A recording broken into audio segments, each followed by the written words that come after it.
Jésus appelle l'âme de Louisa à se perfectionner conformément à sa volonté.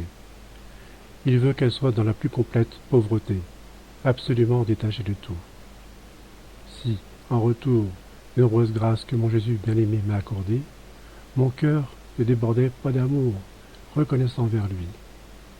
Je mériterais d'être qualifié du plus détestable de tous les noms. Si je n'acquiesçais pas totalement au désir de sa sainte volonté, tout le ciel et la terre devraient me pointer du doigt, y compris les générations futures, comme étant l'âme la plus ingrate et la plus méprisable qui ait jamais existé. Ce serait comme si un va-nu-pied, couvert de guenilles, sale, boudait un seigneur très fortuné qui l'inviterait à devenir copropriétaire de ses immenses possessions et de s'en occuper comme si c'était sienne. Ce pauvre indigent ne devient-il pas la risée de tous? Jésus a agi ainsi avec moi. En échange de mon néant, il m'a accordé de posséder en commun avec lui ses biens infinis, à la seule condition que j'en prenne soin. Je lui ai rien apporté, si ce n'est mon néant.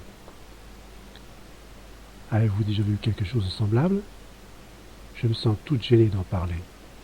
Et Jésus devint non seulement propriétaire de mon néant, mais aussi de mes imperfections, qu'il veut totalement purifier dans son infinie perfection.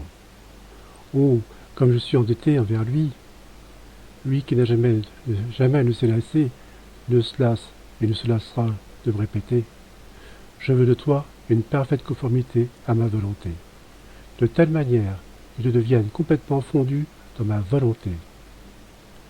Quand il remarquait mon plus petit attachement à des choses sans importance, gentiment, il me pressait de faire marche arrière en me disant « Mon enfant, je désire de toi une séparation absolue de tout ce qui n'est pas de moi. Je veux que tu considères tout ce que tu sais être la terre comme fumier, dégoûtant à regarder. Mon cœur se gèle quand tu regardes avec plaisir les choses de la terre, qui ne sont pas des nécessités. Elles ennuagent les choses célestes en toi et retardent le mariage mystique que j'ai promis de conclure avec toi. Sache que je n'accorde aucune valeur aux choses de la terre, qui ne sont pas totalement nécessaires.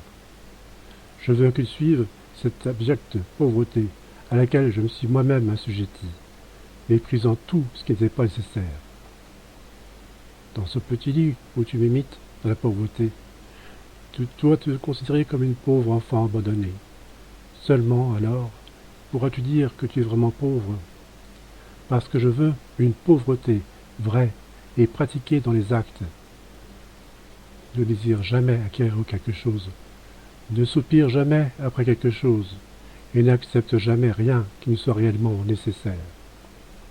Le cas échéant, remercie-moi en premier, ensuite tes donateurs.